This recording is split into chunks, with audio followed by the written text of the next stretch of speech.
मित्रों, महाभारत के 81वें अध्याय पर हम आ चुके हैं और हम अब तक ये जान चुके हैं कि जो शुक्राचार्य की बेटी देवयानी थी, उन्होंने राक्षसों की राजकुमारी शर्मिष्ठा को अपनी दासी बना लिया है। और आगे के प्रसंग का हम लोग वर्णन करते हैं कि देवयानी जो थी वह अब वन में अपना विहार कर रही थीं। उनके साथ शर्मिष्ठा और शर्मिष्ठा के साथ 1000 दासियां भी थीं, क्योंकि शर्मिष्ठा खुद उनकी दासी बन चुकी थीं। तो इस तरह से वो कई तरह के प्रसंगों को कई तरह के खेल खेलती थीं। जंगल की अच्छी अच्छी फूलों को तोड़ती थीं, अच्छे अच्छे फलों को खाती थीं।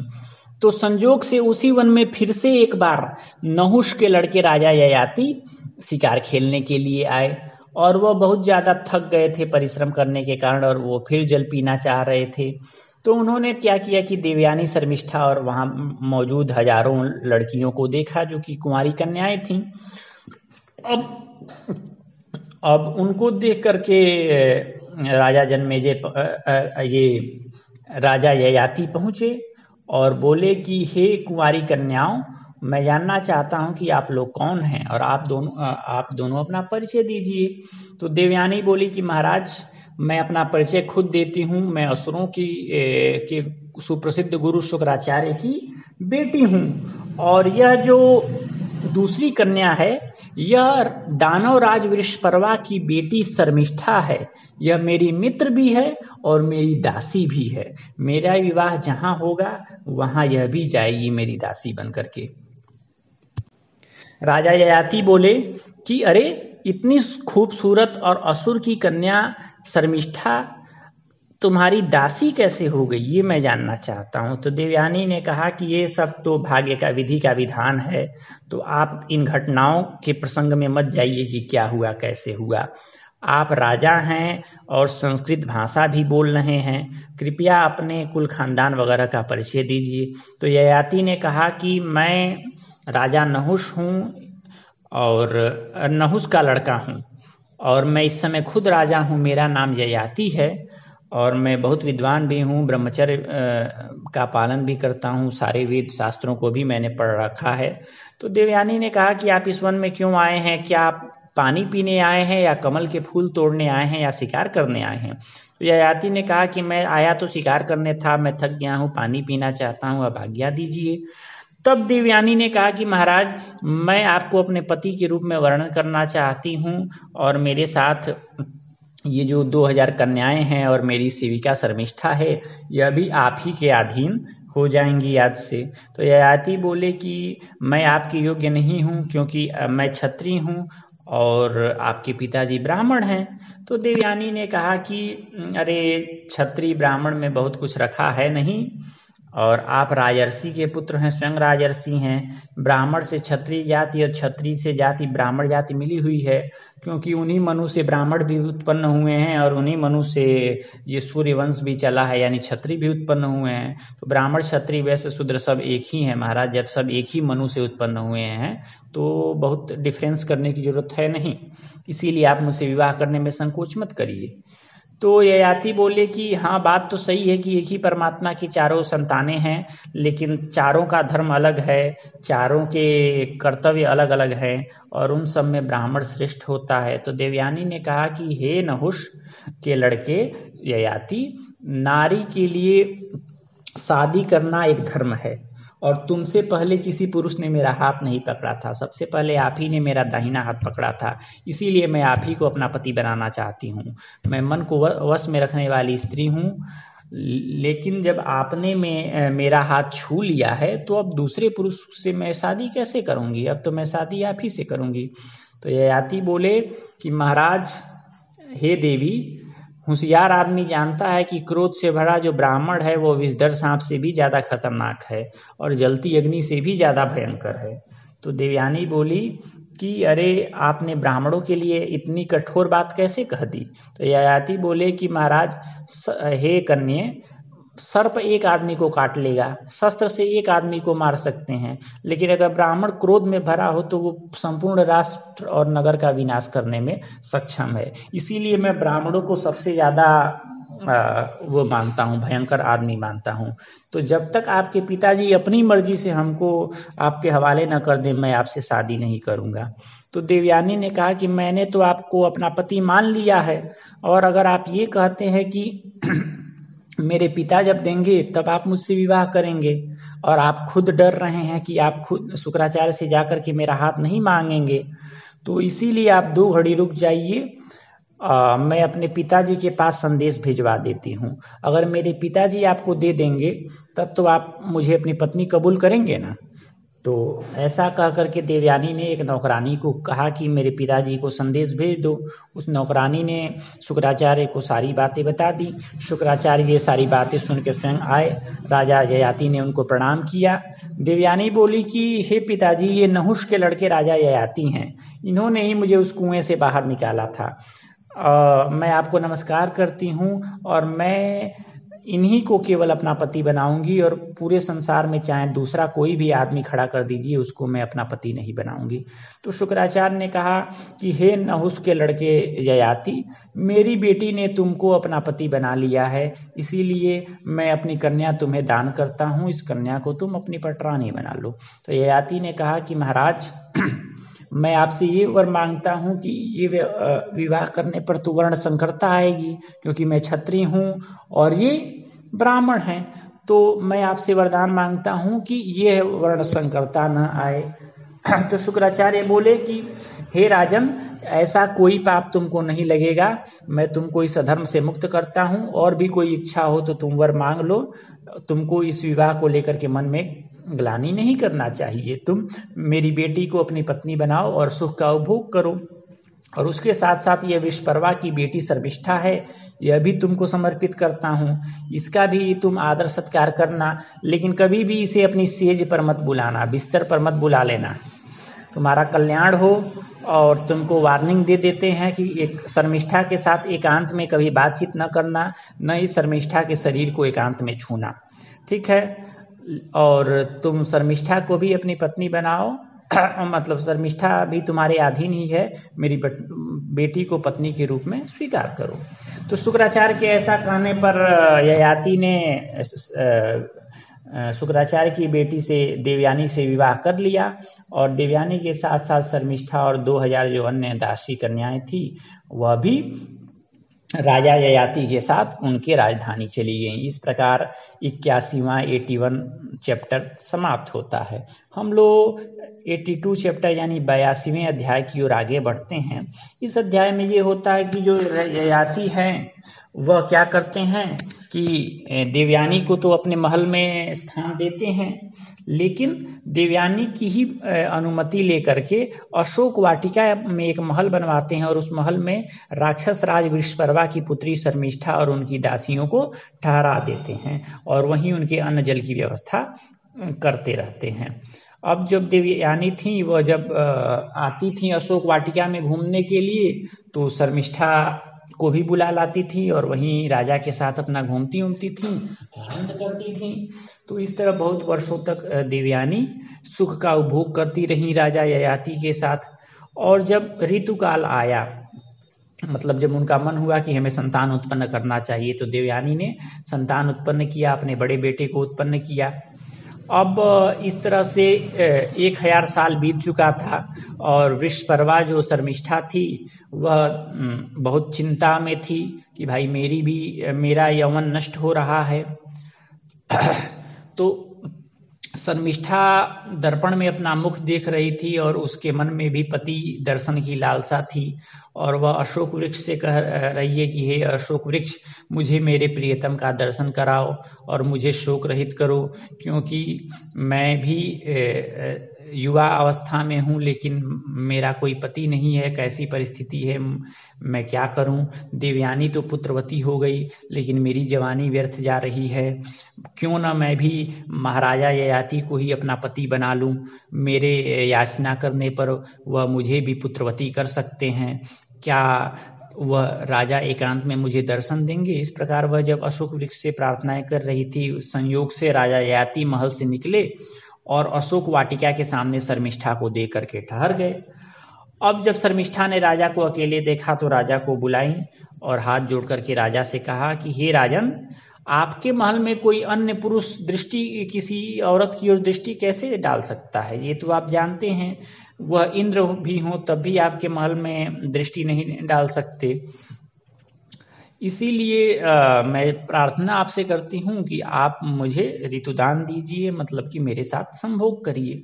तो ययाति ने कहा कि तुम दैत्यराज की कन्या हो, मैं जानता हूँ, और ये भी जानता हूँ कि तुम बहुत सुंदर हो, लेकिन जब मैंने देवयानी के साथ विवाह किया तो देवयानी के पिता शुक्राचार्य जी ने स्पष्ट कहा था कि तुम्हारे साथ मैं इस तरह का संबंध नहीं बनाऊंगा। उन्होंने स्पष्ट बोल करके रखा था।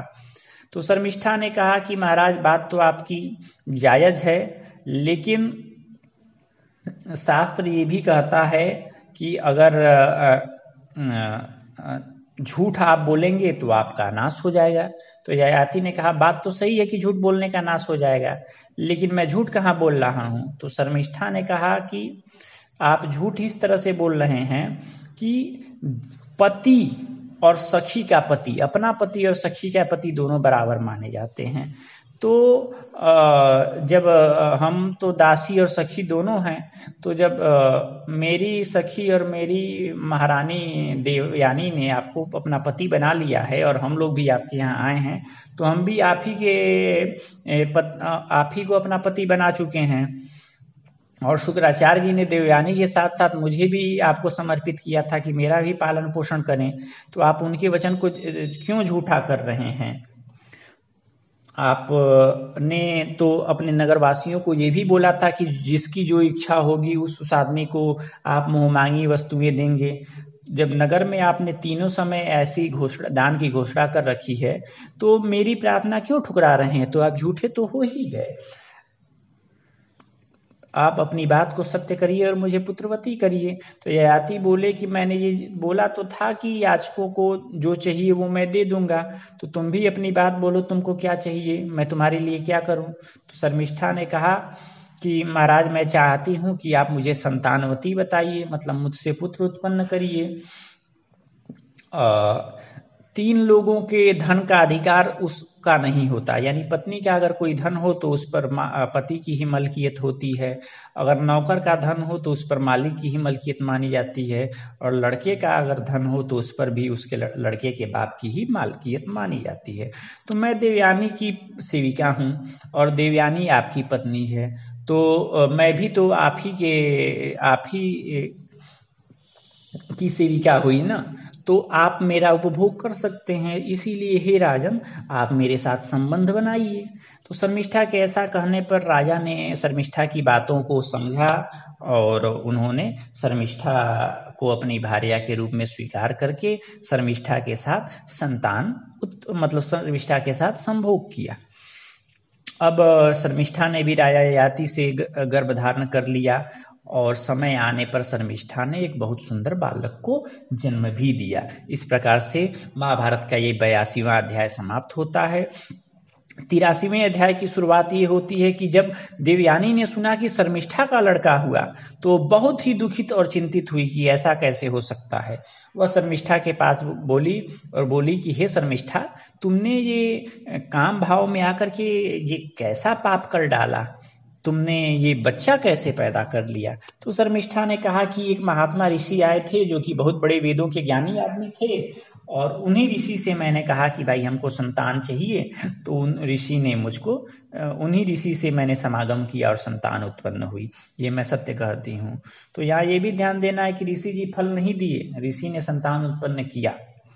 तो देवयानी कहती हैं कि अगर ऐसी बात है कि तुमने उस ब्राह्मण से, उस ऋषि से संतान उत्पन्न किया है, तब तो ठीक है, कोई हमको दिक्कत नहीं है, लेकिन क्या तुम मुझे उस ब्राह्मण के गोत्र, खानदान, कुल का परिचय दोगी?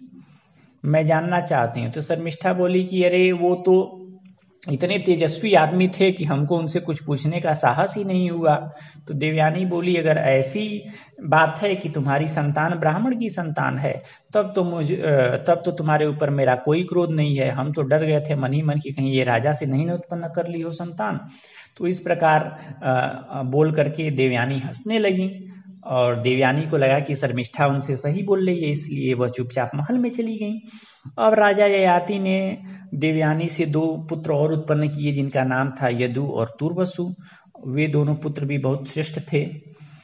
फिर राजा क्या किए कि वृषपर्वा की पुत्री शर्मिष्ठा से भी 3 पुत्रों को उत्पन्न कर लिए, जिनका नाम था दुह्यु, अनु और पुरु। इस प्रकार राजा के 5 बच्चे हो गए। 2 शुक्राचार्य की बेटी देवयानी से, जो कि उनकी पत्नी थी, और 3 वृषपर्वा की बेटी शर्मिष्ठा से।